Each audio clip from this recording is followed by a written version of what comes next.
হে everyone, নমস্কার। Welcome you all to my channel. My name is Kirta. আজকের ক্লাসে আমরা আলোচনা করব ইন্টারজেকশন সম্পর্কে। এই ইন্টারজেকশন আসলে কি, আমরা ইন্টারজেকশন কেনই বা শিখব, আর ইংরেজিতে এই ইন্টারজেকশন কতটা দরকার, অর্থাৎ আমরা ইন্টারজেকশন শিখে কি করব, সেটা কি কাজে আসবে, এই সমস্ত প্রশ্নের উত্তর কিন্তু আমি আজকের এই ক্লাসে আপনাদেরকে দিয়ে দেব। আচ্ছা বলুন তো, ইংরেজি গ্রামারে আপনারা কি কখনো পার্টস অফ স্পিচ সম্পর্কে শিখেছেন? এই ইন্টারজেকশন হচ্ছে কিন্তু পার্টস অফ স্পিচ এই পরিবারেরই একজন সদস্য, ঠিক আছে। এবার এই ইন্টারজেকশন কাকে বলে তার সংজ্ঞাটা আমরা জেনে নিই।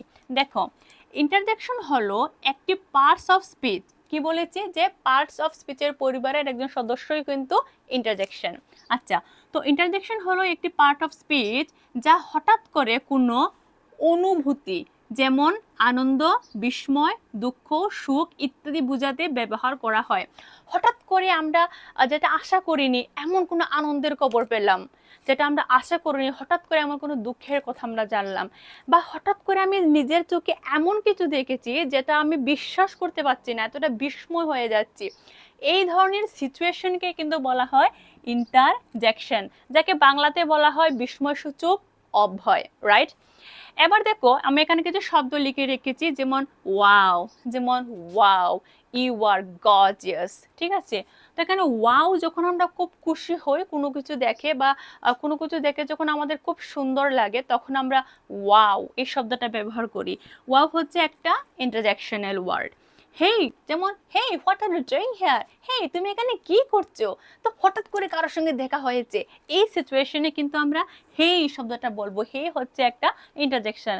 হুররে, যখন আমরা খুব বেশি খুশি হই, খুব বেশি আনন্দ হয় আমাদের মনে, তখন আমরা হুররে শব্দটি ইউজ করি, যেমন hurray we have won the match, আমরা এই খেলায় জিতে গেছি, আমরা এই ম্যাচে জিতে গেছি। তো এই ধরনের খুবই আনন্দ যখন আমরা থাকি, তখন এই হুররে শব্দটা ইউজ করতে পারি। অ্যালাস, যখন দুঃখের কোনো কিছু হয়, খারাপ কোনো কিছু হয়, তখন আমরা দুঃখ প্রকাশ করতে গিয়ে আমরা অ্যালাস এই শব্দটা বলতে পারি। ইয়াপ্পি, ইয়াপ্পি শব্দটা যখন কোনো কিছুতে আমরা খুব টেস্ট অনুভব করি, খুব স্বাদ অনুভব করি, সেখানে কিন্তু আমরা ইয়াপ্পি শব্দটা ইউজ করি। তো এখানে ওয়াও, হেই, হুররে, অ্যালাস, ইয়াপ্পি এই শব্দগুলি হচ্ছে কিন্তু এক একটা ইন্টারজেকশন, যেখানে হঠাৎ করে কোনো বিস্ময় এর প্রকাশ করা হয়। এবার এখানে দেখো, আমি কয়েকটা সেন্টেন্স লিখেছি, অর্থাৎ উদাহরণ লিখে রেখেছি। উদাহরণ দেখলে যে কোনো জিনিস আমাদের বুঝতে অনেকটা সহজ হয়ে পড়ে। যেমন wow, you are looking just gorgeous, কেউ হয়তো খুব সুন্দর একটা ড্রেস পরেছে, খুব সুন্দর একটা শাড়ি পরেছে, তো তুমি তাকে দেখে বলছো ওয়াও, ওয়াও। বা বাংলাতে যে আমরা বলি আরে তোমাকে এত সুন্দর লাগছে, এই আরে এটারই কিন্তু ইংলিশ হচ্ছে wow, you are looking just gorgeous, তোমাকে মানে খুব সুন্দর লাগছে। Hurray, India has won the match, হে ইন্ডিয়া জিতে গেছে ম্যাচে। তো এখানে আনন্দ প্রকাশ করতে কিন্তু হুররে ব্যবহার করা হয়েছে। অ্যালাস, কে বলেছে অ্যালাস কখন ব্যবহার করা হয়?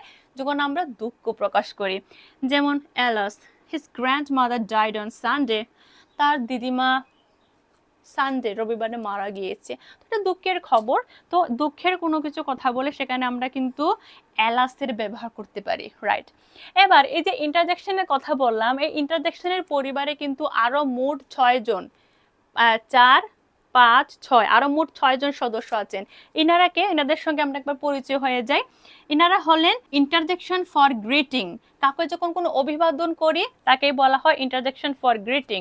তারপরের সদস্যকে interjection for joy, interjection for approval, interjection for surprise, interjection for grief or pain, interjection for attention. কি কি পেলাম যে ইন্টারজেকশনকে মোট 6 ভাগে ভাগ করা হয়েছে, বা ইন্টারজেকশনের পরিবারে মোট 6 জন সদস্য আছেন। আর ইনারাকে প্রথমত interjection for greeting, interjection for joy, interjection for approval, interjection for surprise, interjection for grief for pain, or interjection for attention. এবার আমরা এই 6টি ভাগ এগুলোকে একটু ভালোভাবে জানার চেষ্টা করব।